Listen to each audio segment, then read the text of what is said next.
बच्चों के गले ख़राब हैं, बूढ़ों के गले ख़राब हैं, बुखार, नज़ला, ज़ुकाम।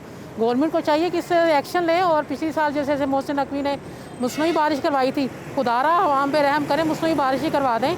और जो फैक्ट्री एरिया में जो फैक्ट्री के इतने लाख रुपए कमा रहे हैं, क्या वो ये पोल्यूशन फिल्ट्रेशन नहीं लगा सकते?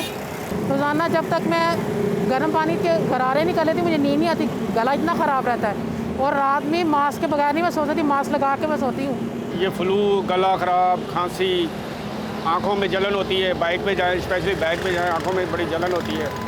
आप किसी भी घर को उठा के देख लें, हर घर इससे मुतासिर है। 2-3 अफराद इससे बुरी तरह डैमेज हुए हैं। लिहाजा गवर्नमेंट को चाहिए, हम अपील करते हैं इनसे कि इसके बारे में कोई अच्छी सी पॉलिसी बनाएं ताकि इस मसले को हल किया जाए। स्मोक की वजह से बड़ी परेशानी हो रही है। स्कूल बंद हो गए, कॉलेज बंद हो गए हैं और बच्चों की तबीयत बहुत सारी ख़राब हो रही है। आगे इतनी गरीबी है, बंदे के पास पैसे नहीं है, वो बच्चों के कहाँ से अपनी मेडिसिन लेके आएगा। और बंदा मजबूर है। और इसकी हुकूमत पंजाब की तरफ से मेरे से दरास्त है कि कोई स्प्रे कर दे, इसकी वजह बच्चे बच जाएँ और हमारे पैसे भी बच जाएँ।